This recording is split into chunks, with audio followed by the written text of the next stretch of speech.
I thought it was a great opportunity for me to expand my content marketing skills. We've got an incredibly new edition of Content Marketing University. It's really reflective of the time that we live in with regards to the technology, social media, the distribution, and everything. And we've really upgraded everything in the university to reflect that. One of the things that stood out is that CMIU is also backed by the American Marketing Association. CMI and AMA have partnered together with a certified course that is our Content Marketing University to become a certified content marketing leader. I have 2 master's degrees, but I'm most excited about this certification. How much of what we do today as marketers is different from what we did 5 years ago or 10 years ago. Having an ongoing learning opportunity that you achieve through certification is critical. Marketing is such a big space that everyone plays in, and to zero in on content marketing and to do it in a cost-effective way in a matter of months was really the appeal to me. And to see all of the reviews, I researched it a lot before I enrolled because it's an investment. And it's not only an investment for my company, but it's an investment in me. I just thought it was a great piece of educational learning experience that I could add to my resume and really cement my expertise in the content marketing field. If you're a marketing practitioner and you want to upskill your way into becoming a certified content marketing leader, well, then Content Marketing University is for you.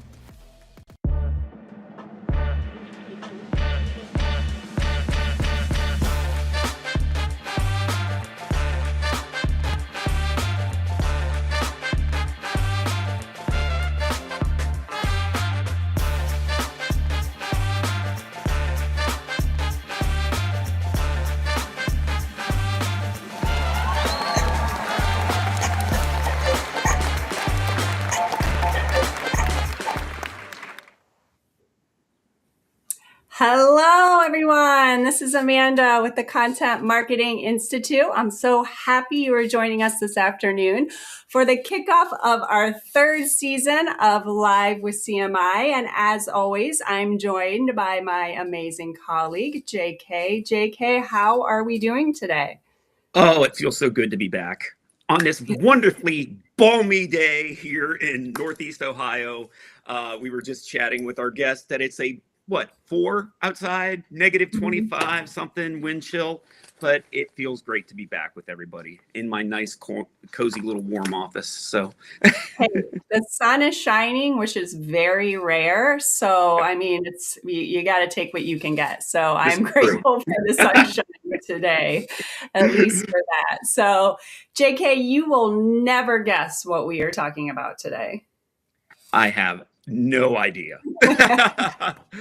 AI, that's right. Right. It's just impossible to avoid. We've talked about it a lot last year on the show, but again, that's what everybody's talking about. So today's conversation is focused on agentic AI. So you might be using LLMs in your work, but have you taken the time to build a true agentic AI workflow? If not, today we hope to help, right, JK?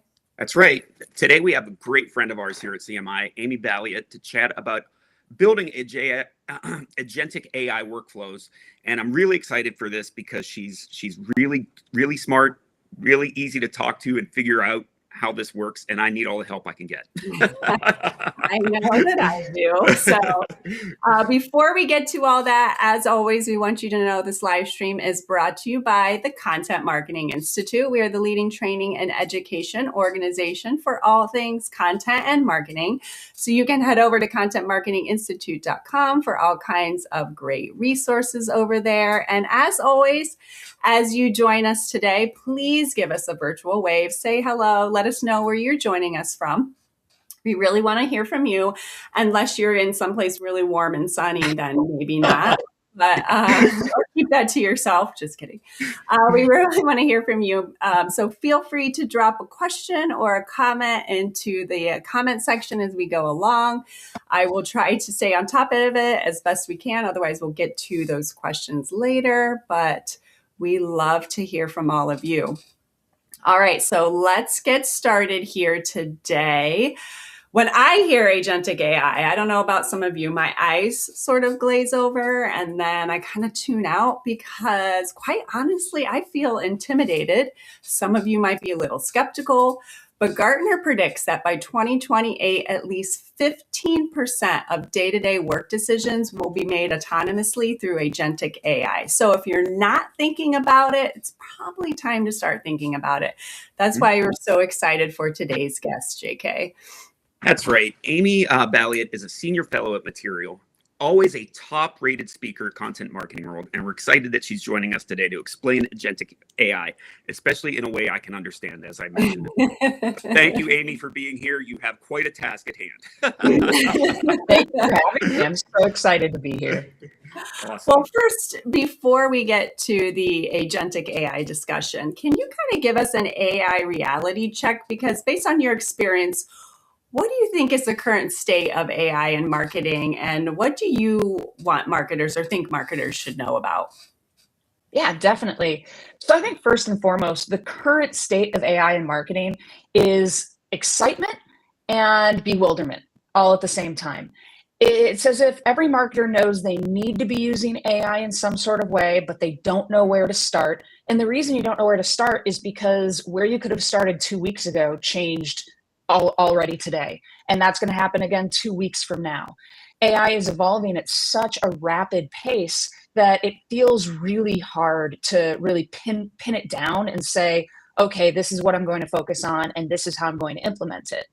And the other big thing worth noting is you have all of these people out there pitching AI as if it's the easiest thing in the world, that it's going to solve all of your problems overnight, when realistically, it's not the easiest thing to implement. It takes time. There's a lot of back and forth where you're going to make so many mistakes and get so frustrated, and you're going to blame yourself when in reality, anybody who says they're an expert is making all of those mistakes and getting just as frustrated on a regular basis. It's just that they're living to tell about it.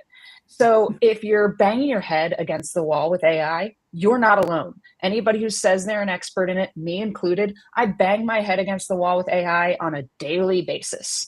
So please know it's going to be one of those things with a lot of trial and error, and don't get down on yourself if it's not working out the very first time. It takes a lot of work and a lot of nuance. Because as they say, this is the dumbest version of AI that we'll ever work with, right? So we got a long way to go. So a lot of marketers hear agentic workflows and maybe like me feel a little overwhelmed. In simple terms, what is an agent, and why do you think agentic AI is so promising for marketers? Why are you, what are you so excited about its potential? Yeah, definitely. So we have to first talk about an agent to understand what an agentic workflow is. An AI agent, in its simplest term, is an LLM connected to a set of tools. So to give you an example of what I mean, let's think about an LLM first. An LLM is ChatGPT, Gemini, Claude, etc. It kind of follows this very specific process of you give it a prompt, it thinks about that prompt, and it gives you an output based on that prompt. Now, that output is going to be based on the proprietary data that it has in front of it. And an LLM, its proprietary information is whatever global information it's been trained on. So it's not trained on anything personal to you. It's only trained on everything under the sun that we all can access if we were, robots that could take in information at, thousands of gigabytes a second. So an LLM is a kind of very simple, basic input-output tool. Now, when we add a layer of connecting that LLM to other tools, that's when we get an AI agent, because suddenly this LLM can work on behalf of you, because we're connecting it to tools in your toolkit. So for instance, if I were to say to an LLM, hey, what's the weather tomorrow? The LLM can figure that out by searching the web and come back to me with the weather. If I said to the LLM, hey, what are my appointments tomorrow? Will they work for outdoor seating because of the weather? The LLM can't answer that. But if I connect the LLM to my calendar, I've suddenly connected it to a personal tool of my own that the LLM can actually read and review. Now, when I say, what are my appointments tomorrow and what's the weather? Can I sit outside with my clients? The LLM can actually answer that question. And now we have an agent because it's working on behalf of you. So simply put, an agent is an LLM that works on behalf of you because it's connected to your own proprietary information. Now from there, we get to agentic workflows. And agentic workflows are simply multiple agents working together to solve a singular task or a stream of tasks. So when I'm thinking about an AI agent and building this whole agentic workflow, I'm thinking about attaching more than just the tools to the LLM. I need to attach reasoning to the LLM. I need to give this LLM a set of goals and a whole kind of persona. So you might have seen this idea with prompting, where you can say to the AI, you are a content strategist whose core focus is speaking to an audience of Fortune 500 decision makers. That's an idea of a prompt where we're giving this LLM some reasoning. We're giving it a brain. We're giving it a personality. When we give that LLM that personality, we connect it to all of those tools, we suddenly have this agentic reasoning working in our favor. And when we connect a bunch of different agents like that together into a stream where maybe one agent's a content strategist agent and another agent's job is to take that content strategy and start designing the content for it, now we have an agentic workflow. So an agentic workflow, simply put, is taking these AI agents where we've given them actual directives and personas and connecting them together to work together. A great way to think about this is if you could have a perfect startup team and you basically say to yourself, I want to have a team where I have somebody who's doing all of the keyword research for me, somebody who is writing all of my ad copy based on that keyword research, someone who's then going into Google and buying and setting up my ads, and then somebody who's checking and iterating on the entire campaign. Those are 4 distinct agents where you can connect them with a set of tasks to run an entire PPC campaign for you. So that's an agentic workflow. It sounds overwhelming, but in reality, if you can truly sit down and unpack a set of tasks that you would give to entry-level employees, you can create an agentic workflow. All right. Well, that's probably the easiest explanation that I've got on agentic. I'm starting to understand. Yeah, really that was really great. Thank you. But so let's say I want to get started. What's the first consideration or question I need to ask or think about if I want to implement like an agentic workflow? Like, how do I get it started? So this is actually where I think it's kind of the coolest part of this experience, because I really love to understand systems and processes. And so where you get started is truly documenting the process to get a task done. So I'll give you an example. Let's say you're constantly putting out ebooks, but you don't have the time to take that ebook and develop all of the social assets to promote that ebook. If you think about what it would take to develop all of those social assets, you can document the process that it would take somebody else or a team of people to develop those assets. Once you've documented that process, you can start to say, okay, there are 5 steps in this process. I need one agent to handle each step, because it's actually really hard to have an agent handle all 5 steps at once. So when you're thinking about this, you're really picking apart the puzzle pieces and giving each puzzle piece its own directive and set of goals to then move to the next step, if you will. That's a lot of mixed metaphors there. I'm sorry about that, puzzle pieces and, and such. But ultimately, my favorite step is that first step. It's being that overarching creative director, that overarching chief marketing officer. Agentic workflows get to put you in that role of thinking strategy at all times and unpacking that strategy in a way that really helps you understand if I can identify each step, I can build a singular agent to execute on each step. So that is the very first thing you need to do, is really understand what is the workflow and reverse engineer it so that then you can build it. Okay, so that leads into the next question. Like, a lot of us aren't tech wizards. So do you need a bunch of technical skills to get this started? Like, what does a simple agentic workflow look like, and how does it work? Like, what tools would you use to get the ball rolling? So what's really great is you don't necessarily need a lot of tech skills for this. Ultimately, what you need is your critical thinking skills. And this is one of the coolest things that I think about when I think about AI. AI is currently here to empower us. It's not here to replace us.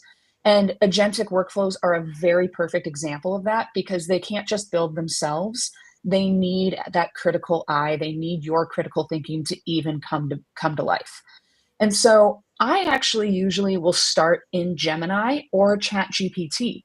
And I'll say to Gemini or ChatGPT, I need to build out an agentic workflow that does the following. And I really break down the exact system, because I've come up with the system in my head. I've come up with every single step in my head, really figured out how I want this to flow. So now, before I go and try to build it, I'm going to talk to one of these LLMs, because in the end, I have to build this in a tool that speaks to LLMs. And so I might as well ask the LLM for advice first, because that's, who's going to be communicating in the end. So I'll typically ask ChatGPT or Gemini, how would I build this out in a tool like N8N? N8N is one of the best tools out there to build agentic workflows. There are other tools. There are tools that are constantly coming out saying, oh, we're going to be the N8N killer. And then after all the hype dies down, N8N has identified the features that work best in that new tool and already implemented those features.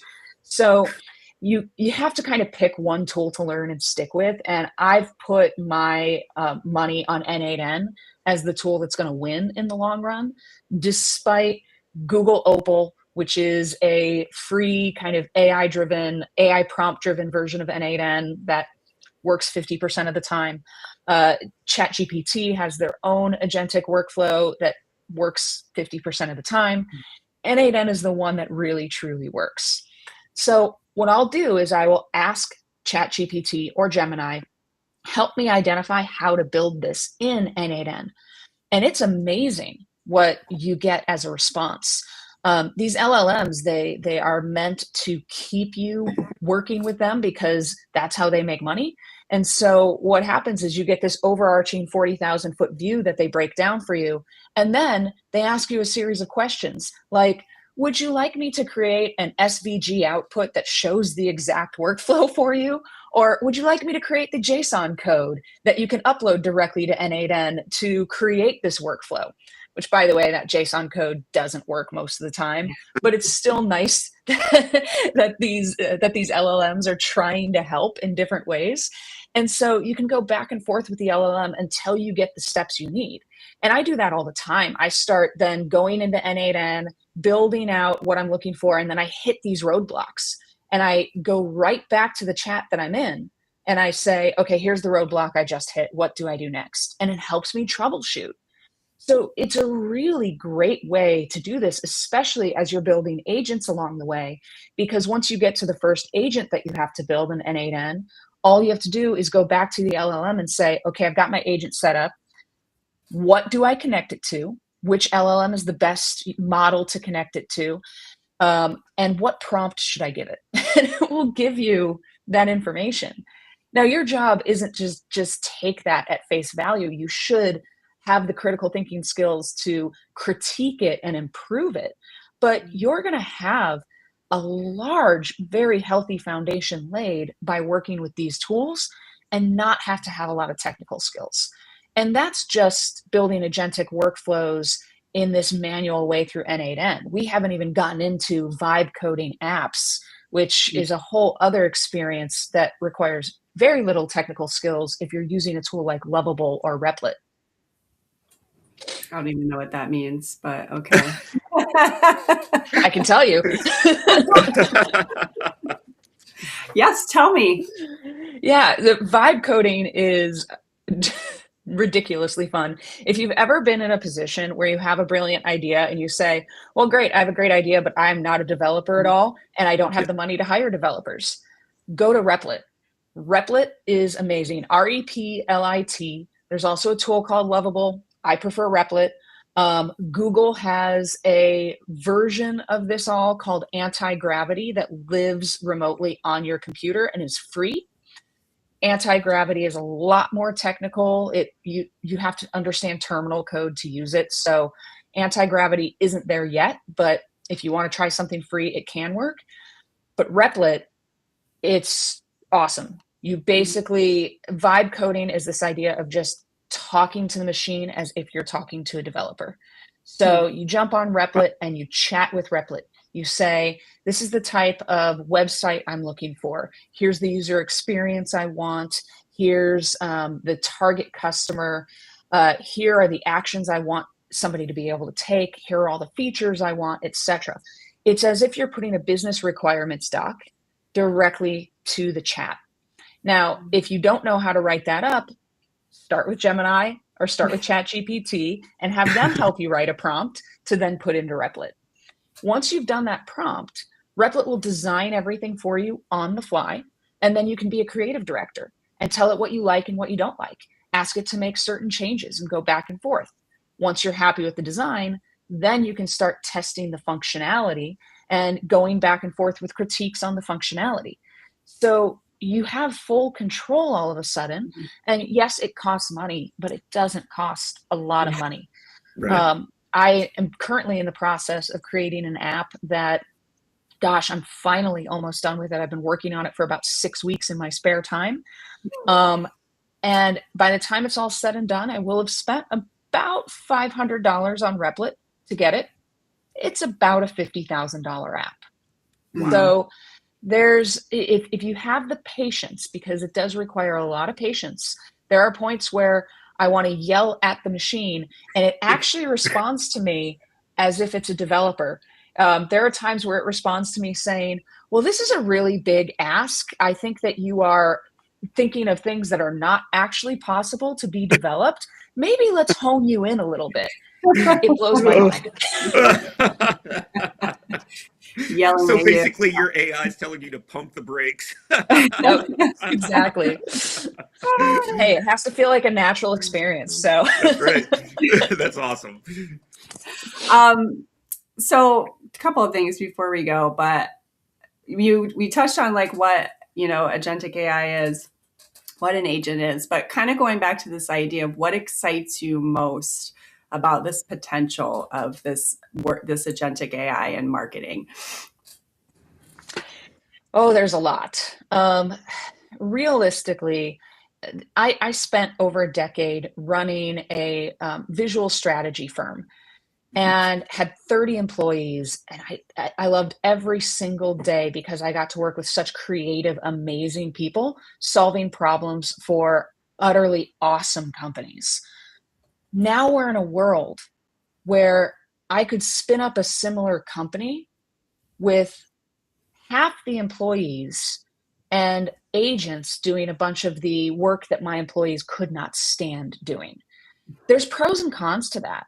And when I think about marketing, I think about all the different things we could have implemented to automate marketing for our clients because we were focused primarily on the visual communication and design side of things. So we would have been able to add more services that we never could have had before. So there's this kind of like push and pull with that though. I'm so excited about the autonomy as an entrepreneur, what it can get me and how I can spin up small startups really fast.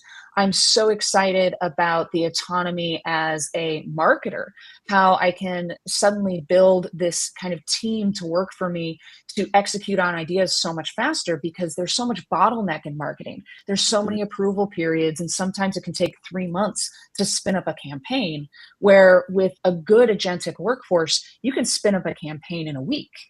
So there's a lot of great things, and I struggle with it at the same time, because what I love the most about being a marketer is working alongside creative minds and solving problems together.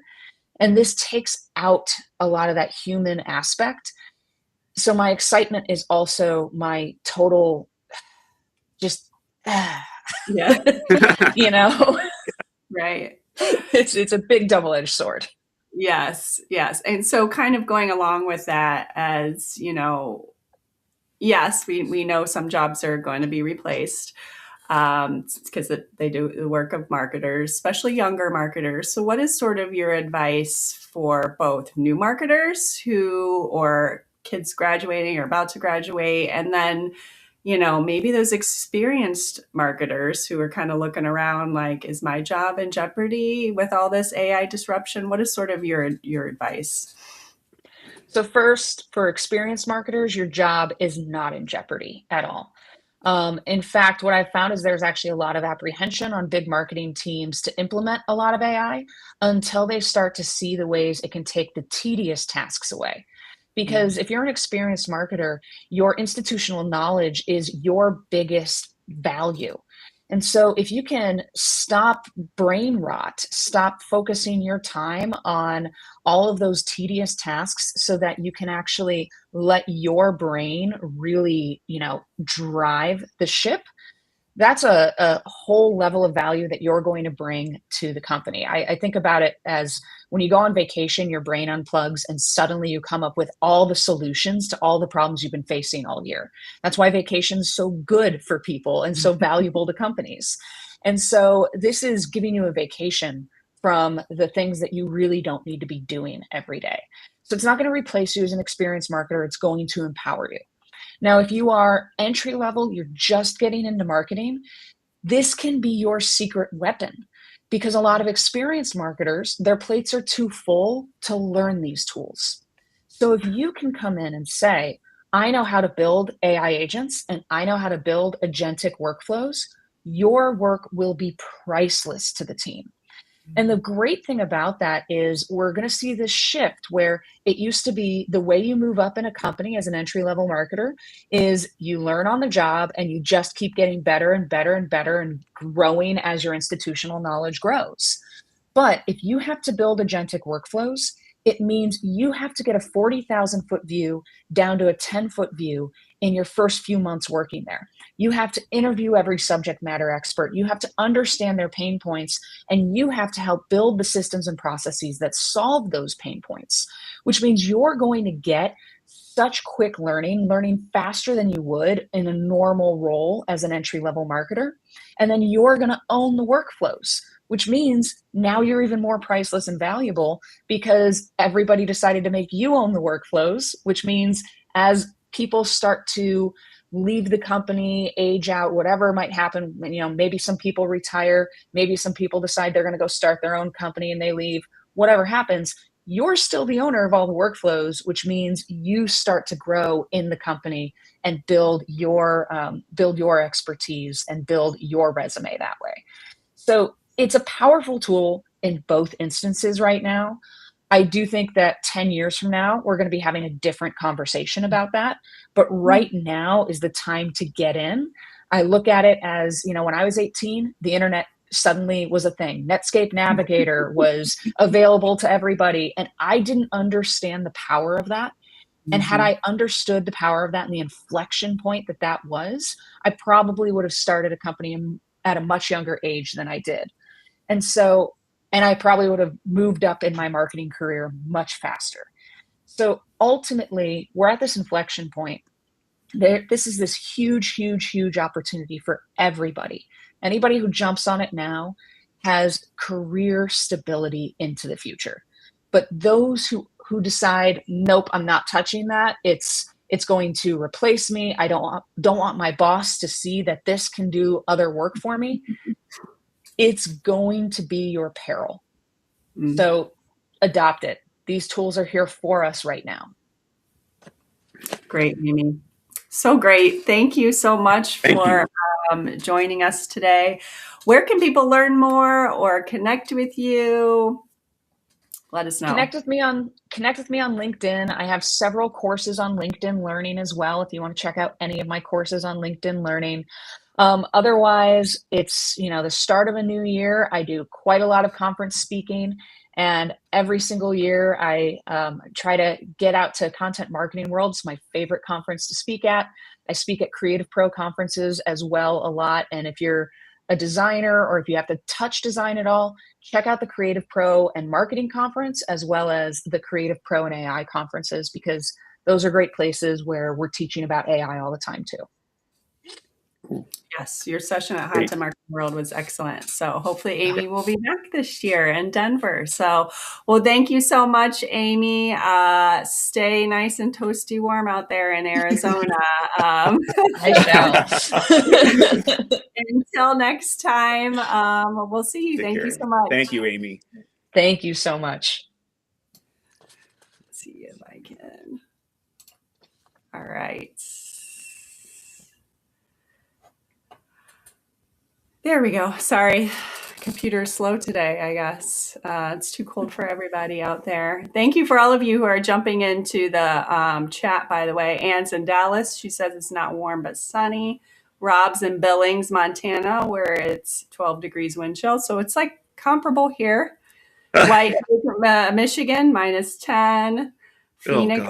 Someone's in Phoenix and it's 74. Kelly, thank you for sharing. So thank you all for sharing how warm it is out there. Yeah, I'm loving all of the nice little blue, the little blue, like emojis, the freezing emojis. Is that what happens when you go run, JK? Does your beard get like? It literally, I posted pictures. It freezes up and I just get this big frosty, like icy thing hanging off the bottom of my face.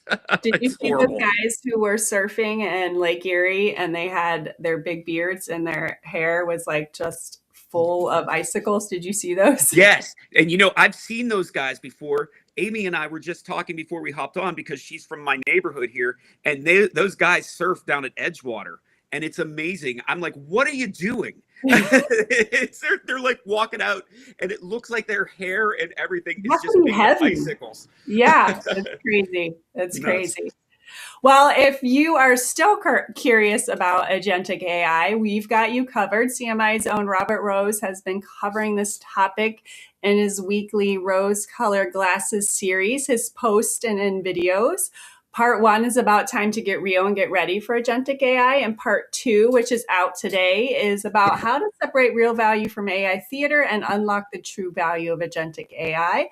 So we'll drop some links in the comments, or you can, of course, head over to contentmarketinginstitute.com for more on that.